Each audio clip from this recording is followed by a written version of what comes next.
It's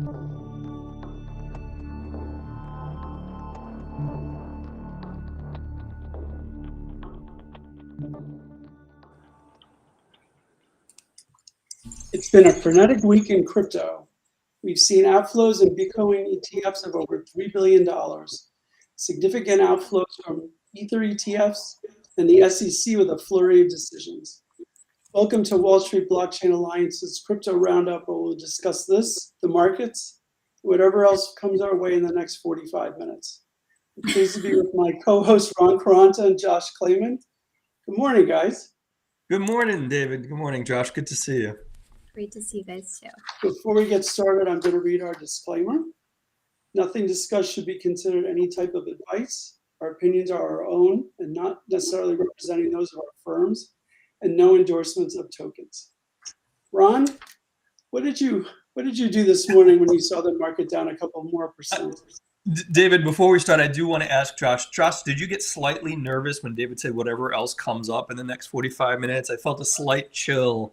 I thought it was a great point, because how often when we've been on these sessions has breaking news literally broken?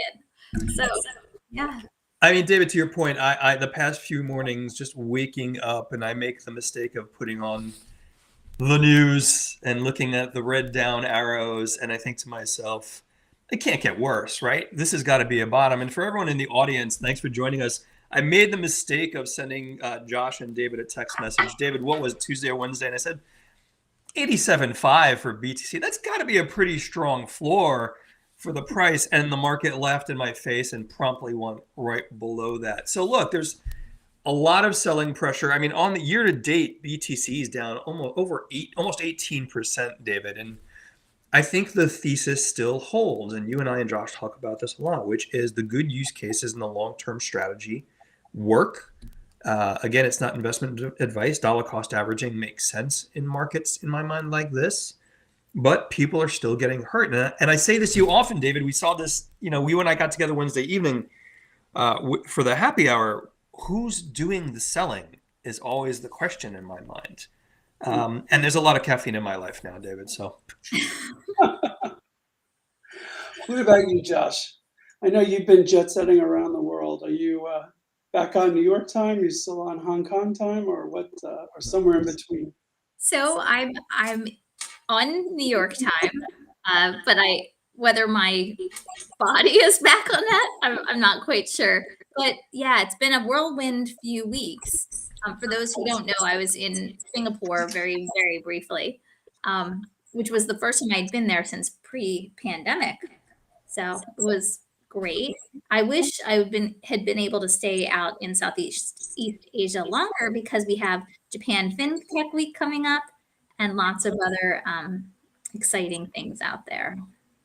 Josh, I'm curious about the tone of conversations in Asia on crypto. I mean, David and I, the past week kind of been glum, David, in some of the conversations, relatively speaking, but I'm curious about what the dialogue, to the extent you can talk about it, what the dialogue was in Singapore. So I think it seems it's positive. I would say that there's a lot of curiosity about what's happening in the U.S., right?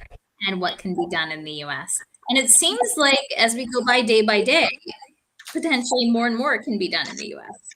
But yeah, I mean, I was there for Wharton RegTech in Asia, so I can't share exactly what was discussed, but I can say, because there were regulators as well as people from industry there, but I would say that the topics that come up in the West about, things like stablecoins, things like AML, financial crimes, all sorts of things, and great possibilities, they all come up. Of course, while if we look back a week to that Libra situation, I think that obviously has an effect on people's minds, but I don't think that's limited to one geography. Yep. What about you, Ron? Yeah, Ron. I was ready for you to jump in there, Ron. Well, it caught me off guard. I expected one of you to talk. Look, I mean, aside from the price action, again, a lot of the work we've been doing, David, Josh, has really been focused on a couple of the initiatives we've got at WSBA, David, Josh, you and so many members are participating in the drafting of the kind of path forward document. We'll be visiting Washington later in March as well. The other thing that's really caught my eye, David and Josh, is there's two things I wanted to raise. And David, you made a really interesting point. You and I were having long conversations about market dynamics and crypto prices. And we could talk about the macro picture in a second, but I never thought about something that you wisely pointed out, David, which was it looks like TradFi has a lag in responding to crypto market moves compared to call them crypto natives or crypto familiars. And I think that's a really good point. David, what brought that to the fore for you? And I think you and I could talk about how we're seeing that represented in the marketplace. I was looking at a couple of things. So we had the Bybit hack. And once we really figured out that it was a hack, it wasn't an inside situation, and it was a North Korean actor.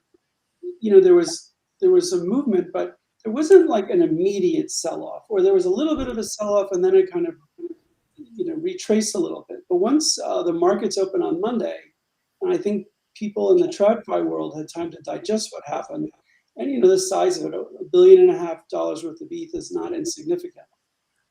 I think that made the North Koreans one of the top 10 holders in Ethereum after this. So it's not insignificant. So I think that's when TradFi kind of came in, and you saw a lot of selling in the Bitcoin ETFs, and that's continued on this week. So it really was a lag. Like the crypto folks who were reading it in real time were seeing what was going on. The price didn't move as much as I thought, but then when the TradFi folks came in, they really dragged the price down. Yeah. Josh, go ahead. I will say that was a topic of conversation as well, obviously. And I think, it's interesting. People took different types of positions. Some people said, well, look, it turned out to be user error, right? Human error. Although certainly a lot of effort went into making that human error possible, right? In terms of the kind of interference that was done. But some people were saying, well, this happens. It's really a cyber issue, things like that. At the same time, I mean, to me, it's a big challenge, right?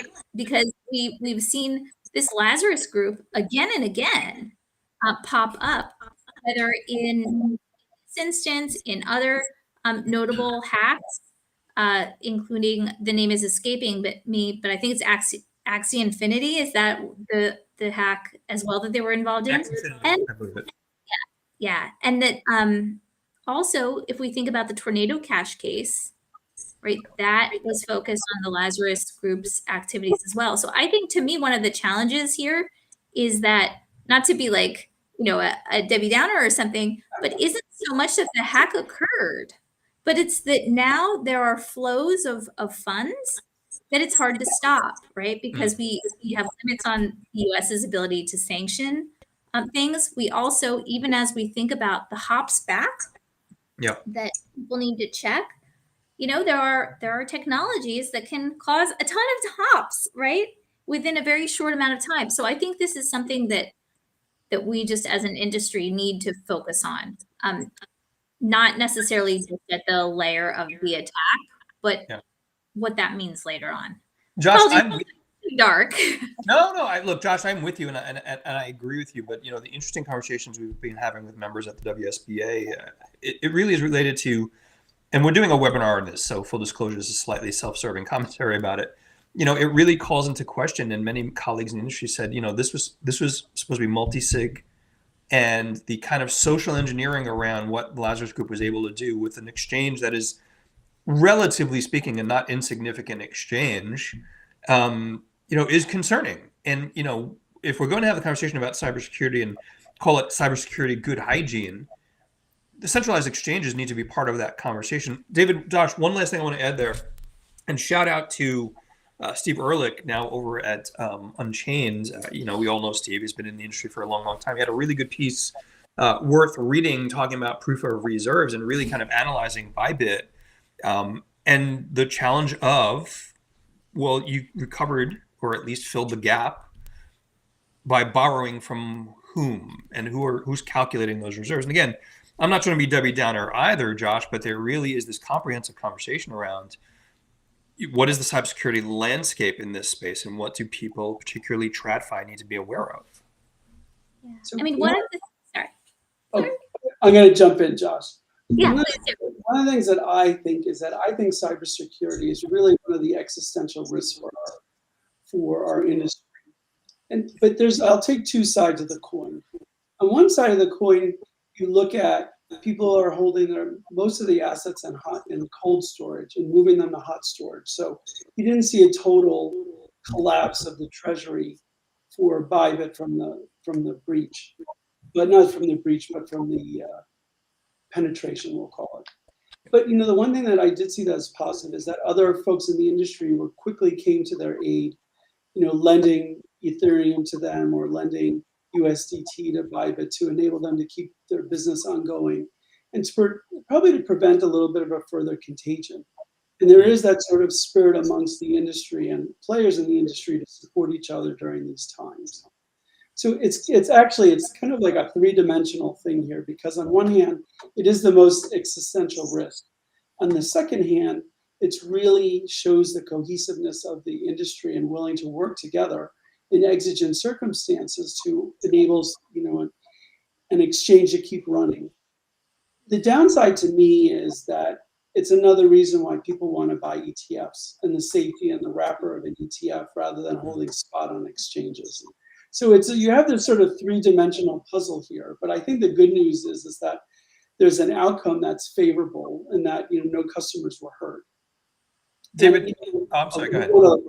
The only thing we have is the risk, like Josh mentioned, of using whether it's Tornado Cash or Rune or one of these other, or through meme coins, a way to sort of move those Ethereum and transmorph them into Bitcoin or other things and make them untraceable. So that is the one part also that's hanging out there as an issue we have to address. Yeah.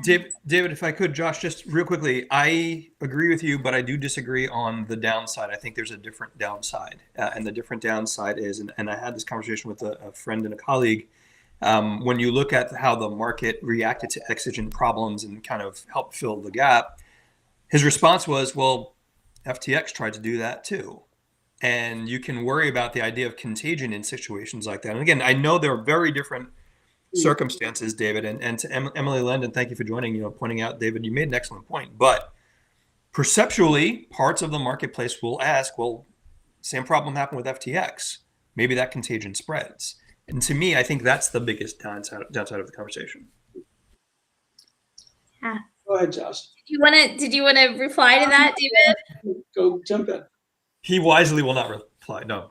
No. I'm feeling a bet. No.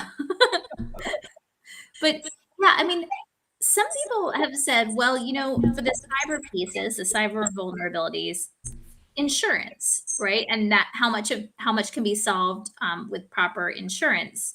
I think that doesn't solve it all the way for the reasons that you guys have noted, which is that solves it perhaps on the front end, right? And maybe that solves it as to customer losses to the extent, or business losses to the extent that there is somehow the ability to obtain sufficient insurance, which of course is another question.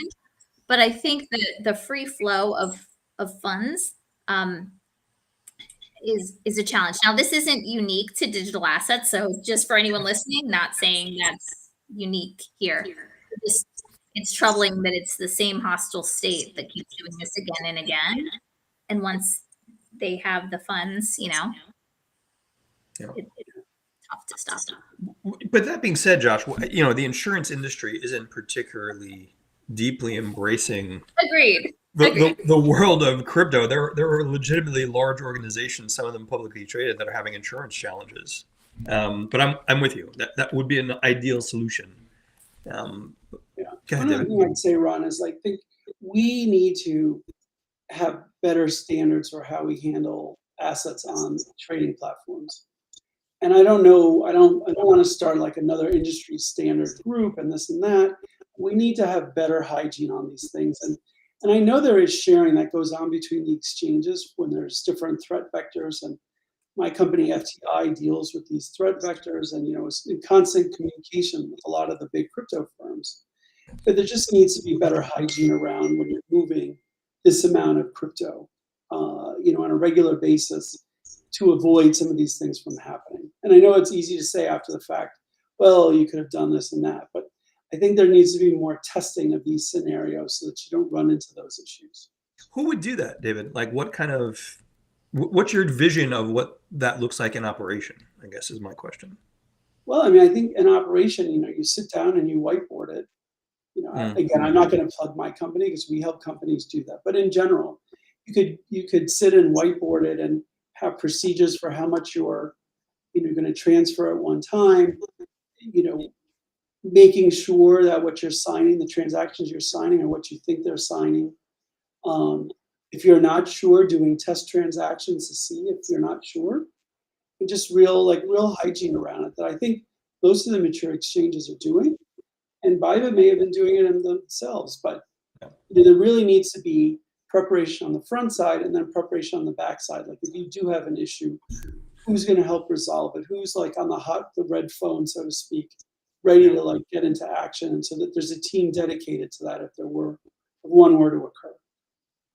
Got it. Understood. Josh, David, could we pivot back to one thing? Sure.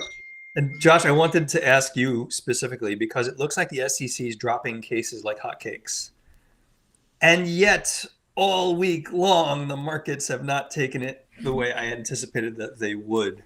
Am I wrong? Should I have not been that optimistic about the SEC dropping these cases and the market reacting positively?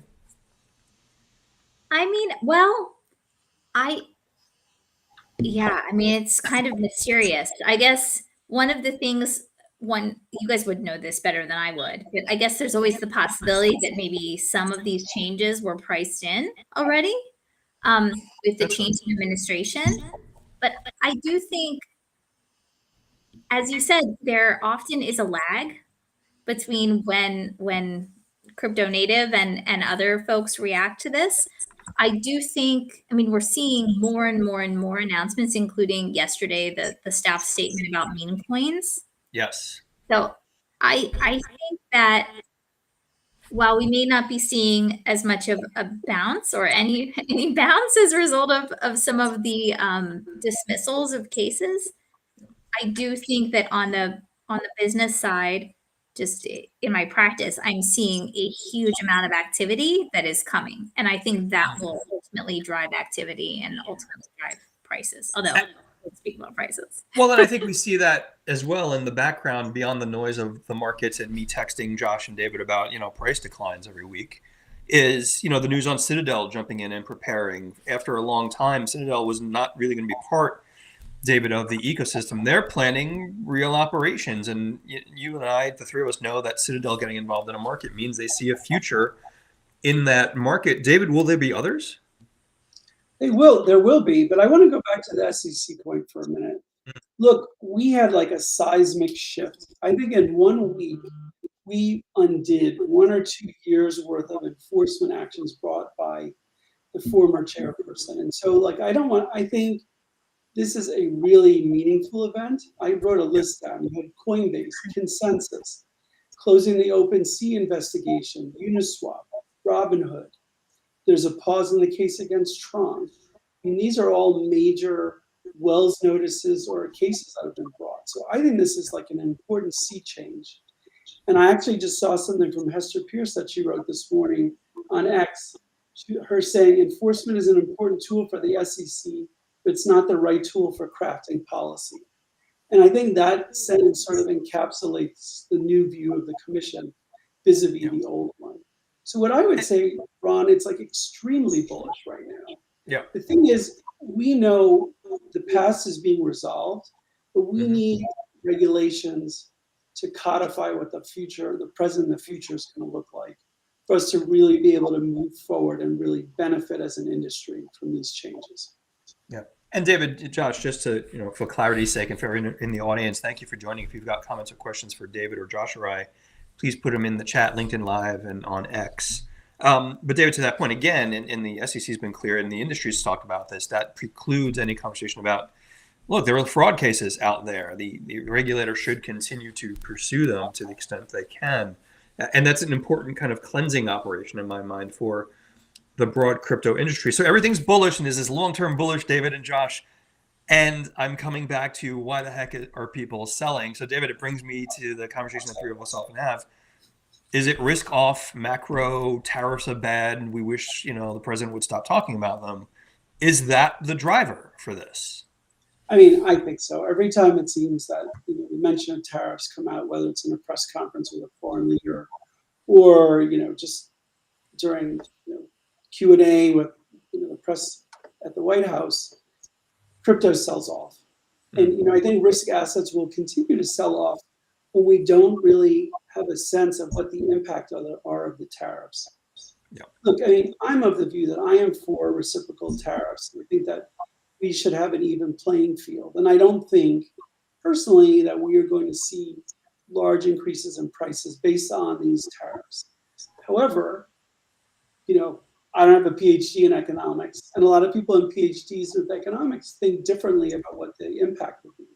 We all know that the street likes to have certainty.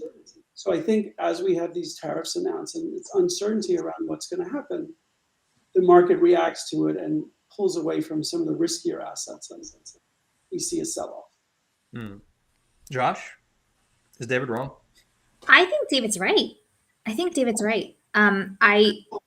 I also agree with what he said about the seismic shift with the SEC's approach. And I didn't mean to make it sound minimized or something when I was mentioning it. Saying perhaps that some of those actions were priced in, because I think that doesn't do justice to what the step change that we've seen. But yeah, I mean, from what I've been reading, it does sound like people are concerned about the effects of tariffs. No. But I think some of it's just a little bit of a surprise in general. I mean, just that, like with the price, I think some of it, no matter what we come up with as the reason, who knows what the reason is? I mean, I think a lot of people in government, not that they necessarily, for a variety of reasons, would be crypto holders. But we're seeing a lot happening with the federal government and a lot of pain as a result of some of the emails and other activities that we've heard about. Yeah. I don't know to what extent any of these changes is having an effect on the market, but I think some of it, while we can come up with ideas, it could be something. Although I defer to you guys, but you guys have often said this in the case of Ether, where why isn't it going up alongside certain other tokens, including are there other factors at play? And those factors could be quite personal factors. Fair point. And speaking of Ether, David, you and I talked about this, down almost 33% on the year. So that's a rough way to start the year. Josh, that cues up kind of an interesting thematic analysis I want to raise for you and David. David, we talked about it earlier, that TradFi reacts more slowly to crypto news, just given the dynamics and size and breadth of the markets there. It makes me ask the question, David, when we look at macro data, and I'm going to bring in the macro conversation. We had some data this morning. Inflation was down slightly with expectations. Consumer spending was down markedly. I think it's the lowest in 4 years. I need to remember the numbers there, which really puts back on the table, David and Josh, this conversation about a potential interest rate cut later on in the year. Is crypto more responsive to macro data, David, than TradFi? Wow, that's a loaded question. Easy question. Wow, that's a hardball right in the middle of the afternoon on a Friday. Look, I think that crypto to the downside is more reactive to news, to macro news. And I think it has like a positive correlation when there's rate cuts and things like that, but I think it's more reactive to the downside when there's negative news out. That's what I would say. But I think that it's something we've talked about a bunch of times on this podcast. There's still this group of it's really like two consumers in the U.S. The lower and middle class continue to struggle with inflation, food prices, housing, and then the upper class is really the one who are spending and who are driving the consumer spending that goes on in the US. And at some point, the lower and middle class is going to have to be addressed. Like it just Yeah. can't go to the place where we're like going to have year-long highs in credit card delinquencies and delinquencies on mortgages. At some point, that's just not sustainable. So I think that's the thing a lot of people need to be aware of. David, that drives home a really interesting point. And I think, the Journal reported, I think it was today, to your point, the top 10% of income earners in the United States account for half of consumer spending. Yeah. So when you look at middle and lower income folks who are dealing with cutting spending and the concerns, David, that you notably raise, crypto is not going to be part of their buying plan. It really takes a good swath of the population that might have been involved previously off the table. And that might, in my mind, account, Josh or David, tell me if you disagree, that might account for some of this kind of downward pressure. There's just no buyers there right now because of some of the circumstances. In the crypto space, Ron, I would push back on it a little bit because I think you're starting to see more institutional buyers and 13F files. So I think you're seeing, what I would say is you're seeing more buying on the institutional level. You're not seeing a broadening out of buying on the retail level. That's what I would say. Fair. I mean, that gets balanced with, outflows on the ETFs at an institutional level. Something, we have to keep in mind as well. What do you guys think about sorry, David. No, go ahead. Go for it. What do you guys think the effects will be if there is in fact a Doge dividend? Not on the but the I know what I'll spend my check on. David's dinner. I don't know if that'll be enough, Ron, but oh, come on. It's really interesting. I'm not personally in favor of these type of refunds, but I think the idea is that almost all of that money will go back and be spent in the marketplace, and that will help stimulate business and GDP and things like that. But if we have such a big debt, and I'm a fan of Doge, and I think they'll do a good job. I think I'd rather see them pay down the debt than give everybody a rebate. Yeah, I think that's a good point. And Josh, David, I agree with you. To the extent that they do issue this kind of Doge dividend to people, one would hope people either use that to pay down their debt, because if you're looking at savings are now come down significantly from the pandemic highs. I don't know that they'll go splurge shopping immediately. So, yeah, but paying down the debt, I think, is overall a good thing, because that affects financing for the government over time. David, Josh, we've talked about that as well. But it'll be interesting to see if they even if there are checks coming. Well, guys, maybe it would be interesting for people in the audience to hear, who might not know. In your view, what does paying down the debt at the national level, how would that affect potentially the crypto markets? David, you want to start, or you want me to? Listen, I want you to jump right in, Ron. I will jump right in. So the overhang for the government, when you look at the long-term debt, so there's the deficit, which is the annual difference between government outlays and inflows of revenue, is approaching, I think it's $2 trillion a year. Someone correct me if I'm wrong. That gets added to the overall long-term debt of the United States. The debt needs to be serviced. The government pays interests through treasury notes, bills, bonds, etc. And the more interest it has to pay, the more it crowds out government allocations for other things. There's a long theory that once a government has to pay more in interest than entitlements or defense spending, that kind of marks a downward trajectory for many nations historically. So basically, Josh, lots of debt for the government crowds out where the government could be using that money to do other things. Those interest payments now also are not 0% interest. They're in the 4 or 5. David, what's the 2030 year now, at 6 or approaching? Yeah. 6? Yes. So when you're talking a multi-$30 trillion debt that the United States government needs to service every year, you're talking hundreds of billions of dollars just going to interest. So that's kind of why paying down the debt is one way to help alleviate that. The other argument that the administration is putting forward, David and Josh, is, well, the Fed should cut interest rates. I think the Fed should not be part of politics, but yes, lower interest rates help the government refinance at lower rates, but you can't force lower rates. Inflation, in my mind, is always an a monetary policy, David, and the Fed should be responding to it that way. That's a long answer, Josh. I'm sorry. Don't be sorry. It was great. No, and what do you think, David? Yeah, I think it's really helpful. All I would add is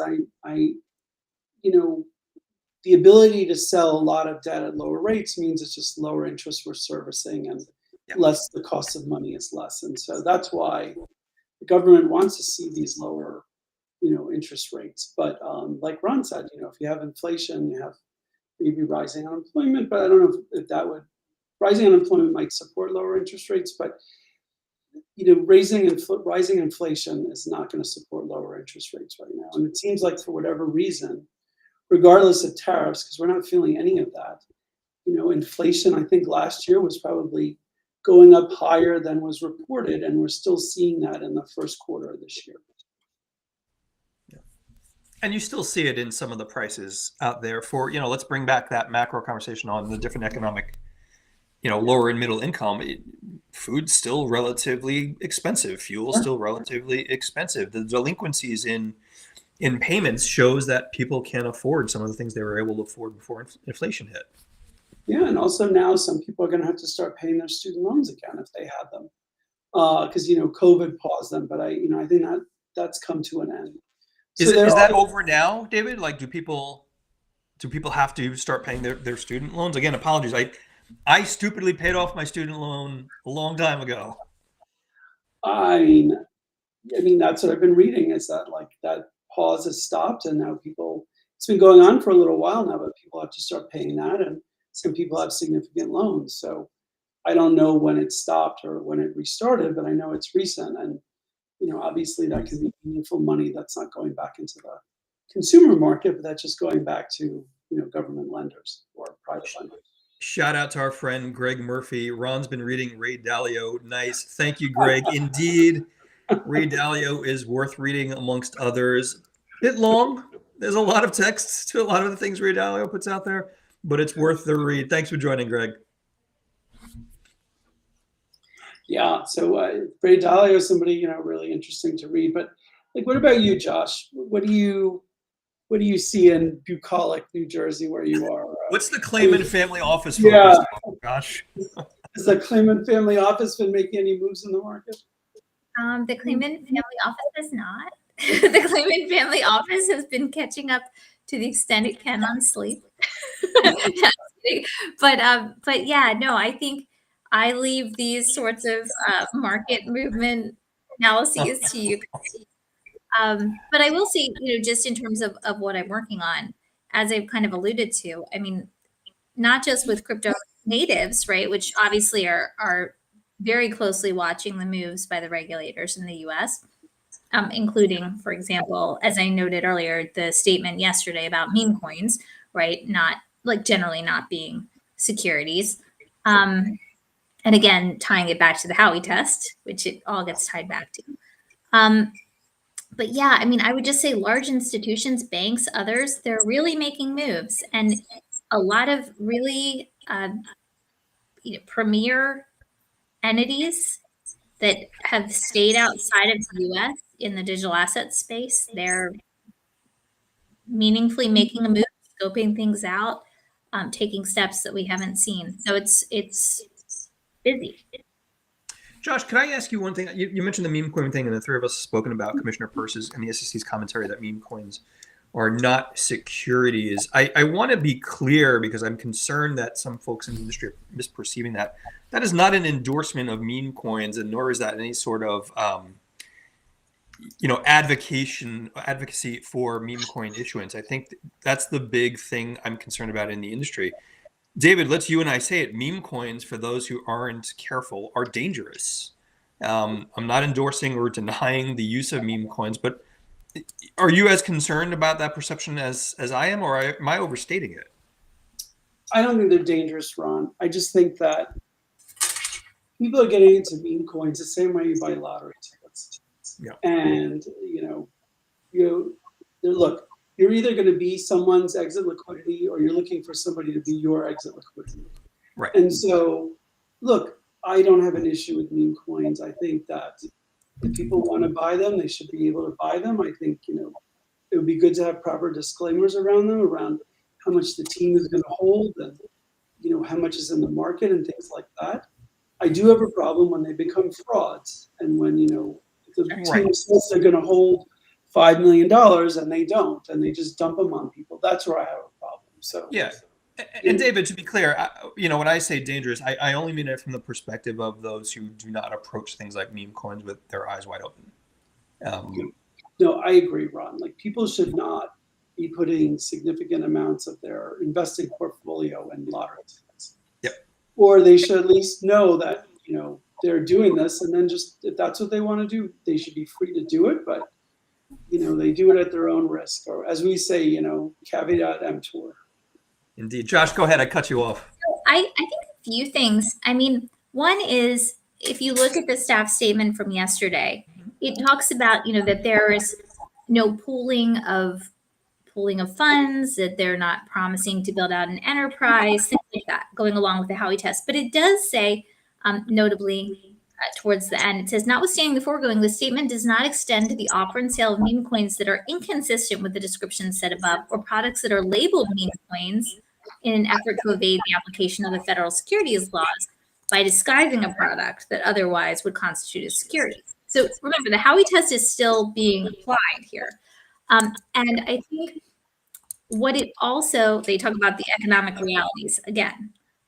I think also it's important to remember state and other federal regulators, this does not have an effect on how they may enforce.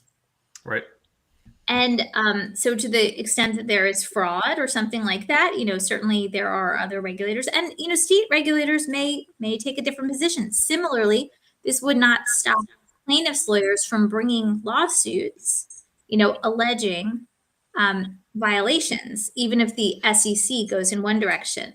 And I would just, my takeaway generally from this, subject to continuing inputs, is that the SEC and the task force are trying, in my view, to draw some bright lines.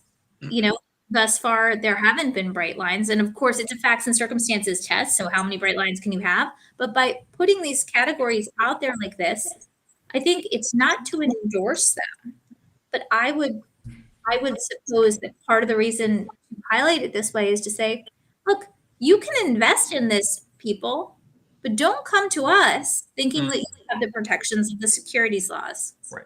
So I think that's, to my mind, that could be what is being kind of activating this, as opposed to saying, "Yay, go invest in meme coins." Yeah, and Josh, to that point, maybe endorsing was the wrong word, and I shouldn't have used that. But you can envision people saying the SEC is cool with meme tokens, and it's a much more thoughtful analysis that the task force has put forward. So I'm with you. I'm with you, Josh. One other thing we have to remember is this is guidance and it's not law.